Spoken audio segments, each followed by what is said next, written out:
Here we are in the QBO gym, and the QBO gym is a place where we have numerous hands-on exercises that simulate real-life scenarios that you may encounter as a bookkeeper. Each month covers a variety of new topics and scenarios, and to make it a little bit easier for you, we break it down into 4 different sections. So if you are a bookkeeper and looking to work on your bookkeeping skills, this is the place for you. And if you want to do a deep dive and do a whole month's worth all on your own, be sure to join our free 5-day bookkeeping challenge. All you need to do is click on the link in the description. But let's get into today's exercise, which is coming from our May Year 1 cool down section. At the top here is an animated video to give you a synopsis of what is going on in Craig's world this month. He is our fictitious business owner. Further down is an interactive pre-assessment quiz that relates to the video up above. Below that are the exercises in this section. And at the bottom here, after you have gone through all of the exercises and completed them, you will unlock some sample marketing posts that you can use on your LinkedIn to share with everybody what you have learned so far. So let's get into today's exercise where we are going to practice reconciling Craig's checking account. Go ahead and click on that link to have the exercise pulled up for you. I have it here on the right side of my screen, so let's read through our scenario. As a bookkeeper, your primary responsibility is to ensure that all financial transactions are correctly categorized and match the flow of money into and out of the bank. You have just received the monthly statement from Craig's bank. Now it's time to confirm that all the transactions have been correctly added to and categorized in QuickBooks Online. To complete this exercise, you will need a copy of Craig's checking account statement. Click on the link beneath the cool down video for it. So if I go back here into the gym, here is that animated video, and just below that is a button that says checking statement. If you click on that, it will download for you. And when you open it, this is what it will look like. This is the sample bank statement from Craig's bank. So we are going to need this for the exercise. We're going to be referring to it a lot, and so definitely make sure you download it and then open it up. You will need to be in the sample company to do this exercise. Now, if you're not sure how to get into the sample company or get your own free QBOA account, be sure to click on the link in the description. I have the sample company pulled up here on the left side of my screen. This is the dashboard and where we will work for this exercise. So when you sign in, this is what it will look like. Let's go ahead and get started with the exercise. Now, in order to start reconciling, we have to get to the reconciling area. So to do that, we're going to click on Accountant Tools and then click on Reconcile. Accountant Tools is on the top of the screen. Go ahead and click on that.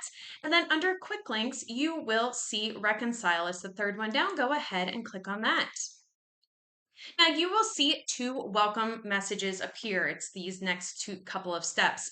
In a real life scenario, you will not see these unless you are reconciling for the very first time. So for this exercise, we're just going to go ahead and skip through them. It's just extra information from QBO about this area and what you would do in it. So let's go ahead and click on Get Reconciled. That is the green button here. And when you get this pop-up right here, go ahead and click on Let's Get Reconciled.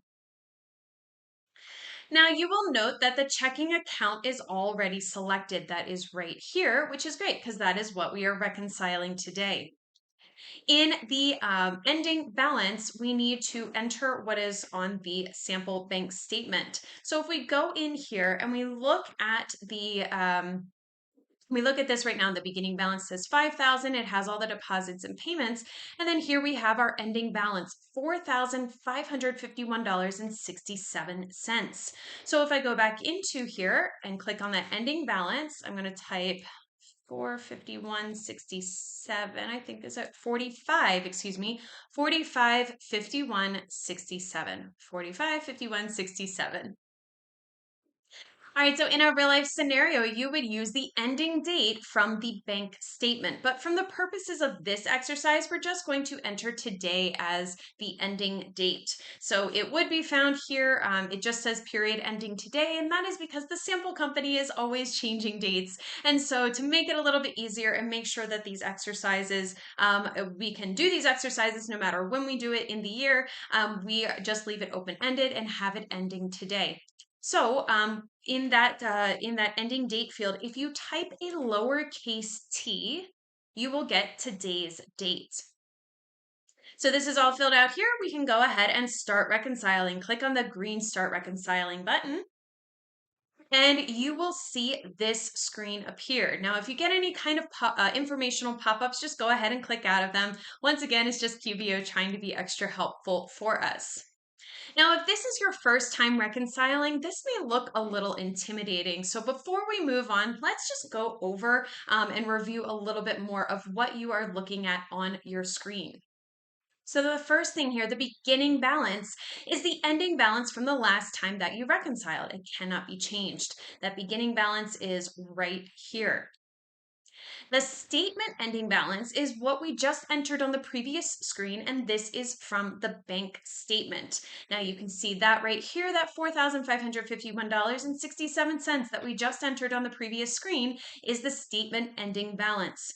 Now, if you discover that you entered the incorrect ending balance here or the statement ending date, which shows right up here, you can always click on this Edit Info button in order to change it. All right, so next to each transaction is a circle.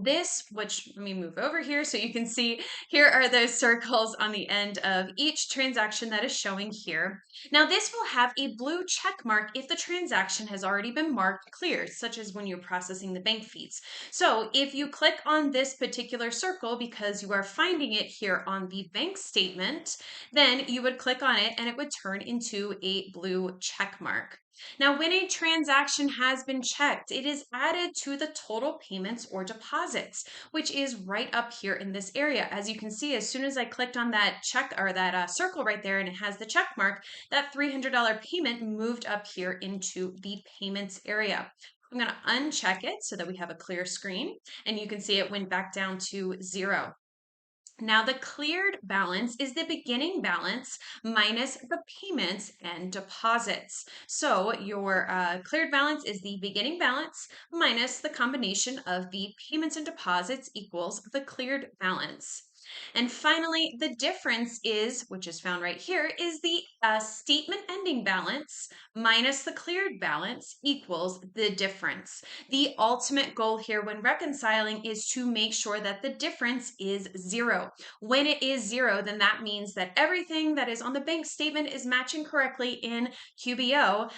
And so that means that everything is good to go. So you have, done your reconciling properly. So it's very satisfying as a bookkeeper when you get that difference to 0. So just keep that in mind, as that is the ultimate goal here. Now, one last thing here, transactions currently showing, the ones that are here, are those that are dated on or before the statement ending date.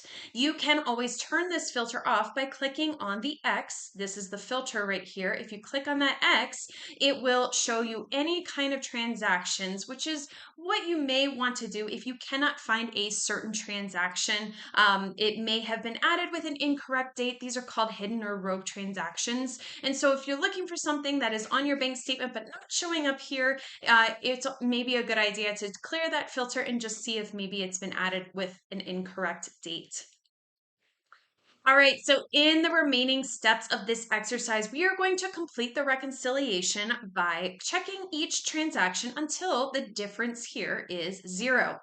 If you already have any blue check marks, like when I was checking off this one, be sure to uncheck them all individually, or you can check all and then by clicking on the circle at the top, and then to turn them all off, click on that once again, just to have it completely empty so that nothing is checked off. And you'll know for sure because this will both the payments and the deposits will say 0, and that's how you know you have a clean slate to start your reconciliation.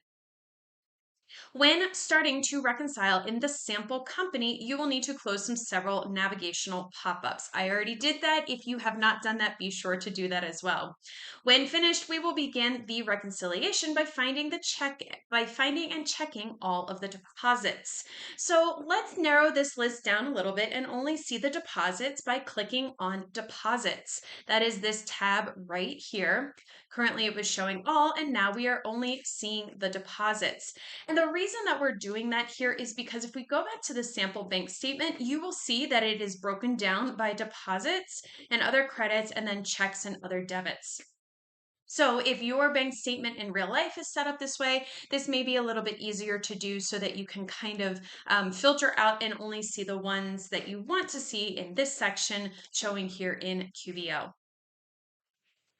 All right, so when reconciling statements, you will never click every transaction. This is because the timing of when things are entered in QBO, when they flow through the bank, and when the bank statement cuts off will never be in sync. However, if there are old, unclear transactions, you should investigate why they haven't yet shown up in the bank. Notice, for example, that there is one very old transaction that does not show up on the bank statement. So let's go back here and let's start filling out or checking all of the matching deposits from the bank statement and then see a little bit more what that is talking about. So if I go back to the sample bank statement, here I see this first one is a bank deposit for $218.75. Here we can see that deposit is showing right there. And so that is the one we want to check off. Go ahead and click on that circle. Then we have another deposit for Freeman Sporting Goods for $86.40. That is the second one listed. Go ahead and click on that circle. Then we have another deposit for Kate Whalen, or from Kate Whalen, for $225. So that's the third one here. Go ahead and click on that. Another deposit check for $105. So let's click on that. It is the fourth one listed right here. Another deposited check for $694. So that is this one. It's the fifth one listed down here. And then we have a mobile deposit check for $337.50. That is this one showing right here for Dylan.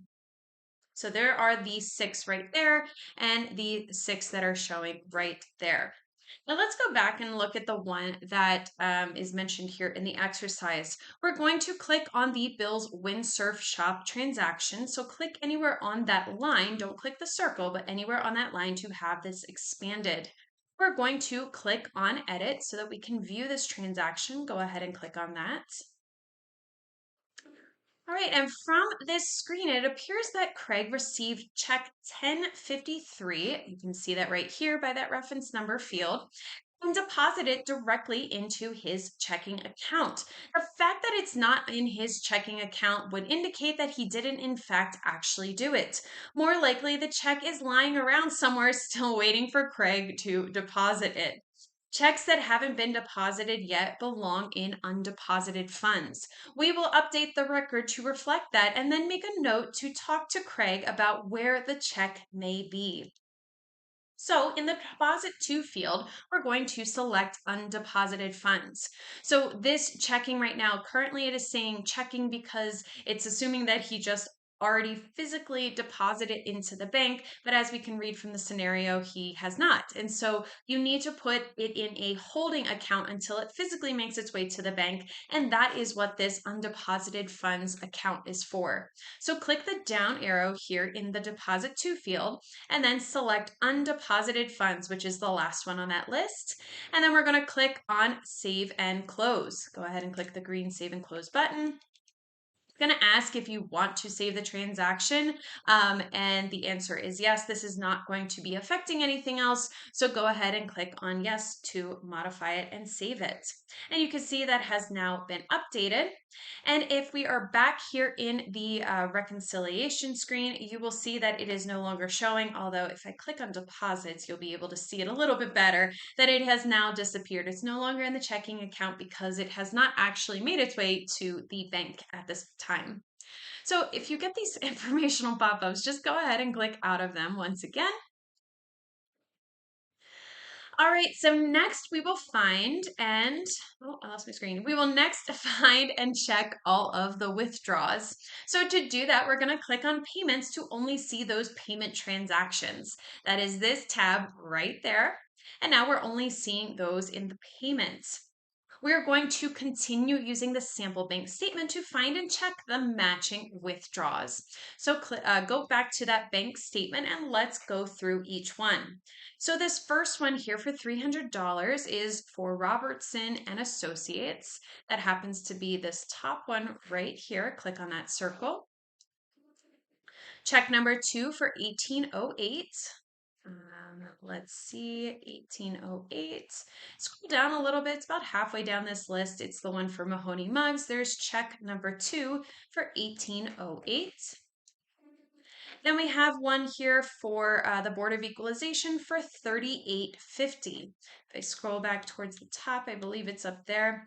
Now, if you look here, there are 2 that are showing as sales tax payments, one for $38.50 and one for $38.40. Now, in a real life scenario, you would want to investigate what happened here, as it is likely that there was an error. For the purposes of this exercise, though, we're going to click on the one that matches the amount on the sample bank statement. So once again, that is for $38.50. So click on the circle. It's the first one right here. Click on the circle next to it. All right, so let's keep going here. The next one is showing for Tanya's Nursery for $89.09.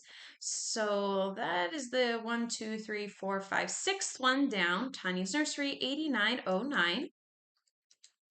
Then we have one for check 69 for $100.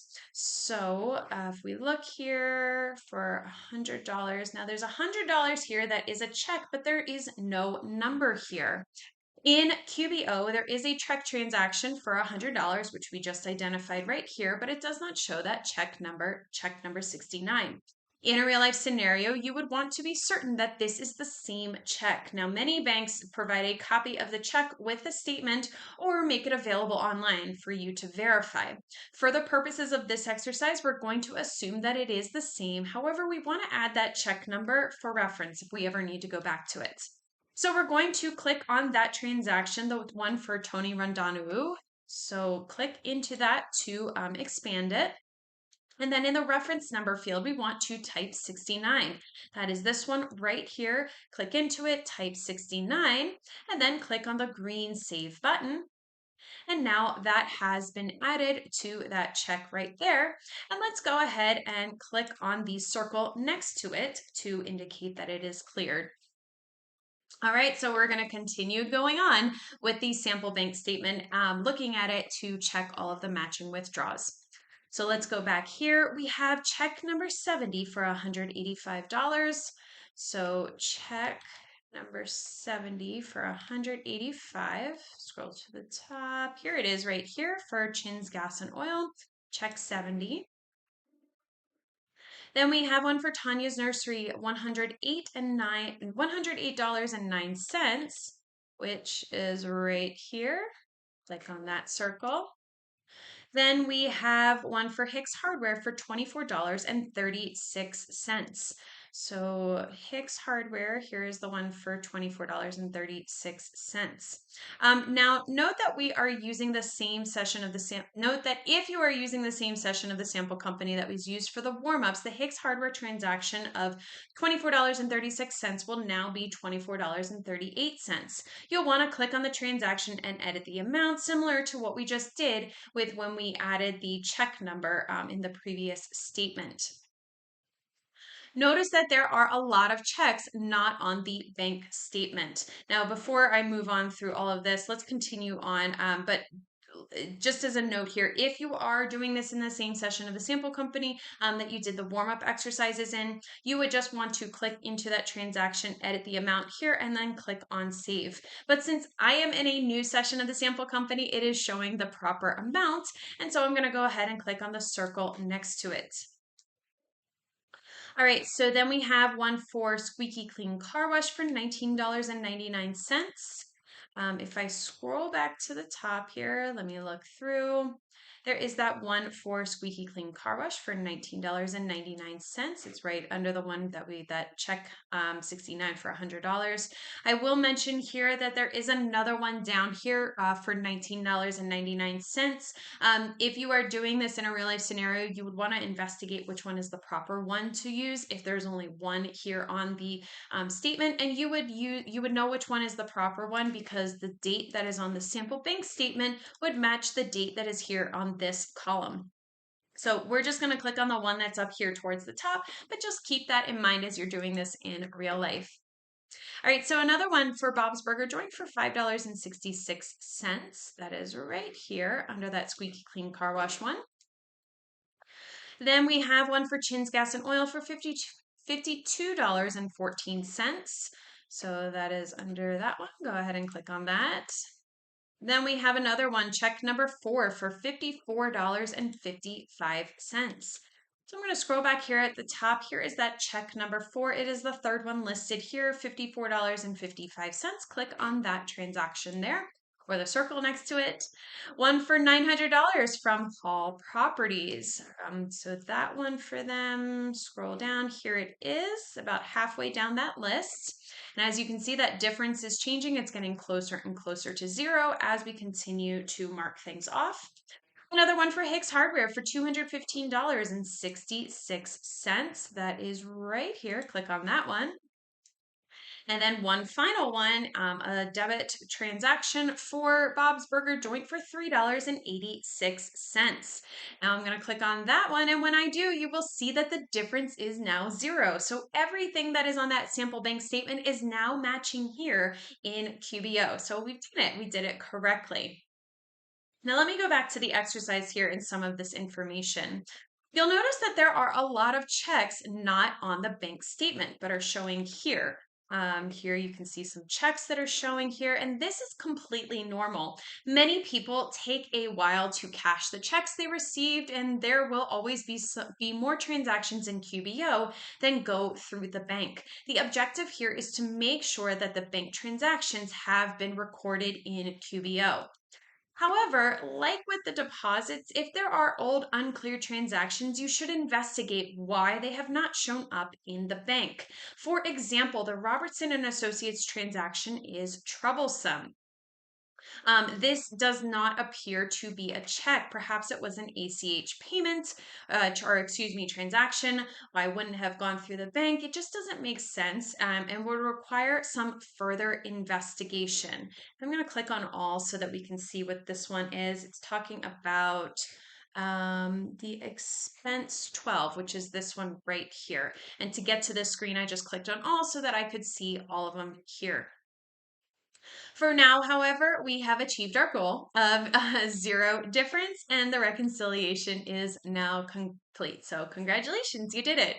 Let's go ahead and click on the green Finish Now, which is that button right at the top right corner of the screen.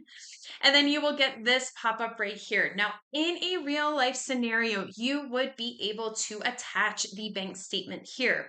It does not have this feature here in the sample company, so that's why the button does not actually appear, but just know that you can do that in a real life in your client's books. So let's go ahead and click on the green Done button. And that is it. We have reconciled now the checking accounts. Now, if you like this exercise and you'd like to do more like it, be sure to join our free 5-day bookkeeping challenge. All you need to do is click on the link in the description. If you would like to move on, be sure to leave this session of the sample company open, as you will need it for the next exercise in the cool down section, where we practice reconciling the savings account. And I will see you in the next video.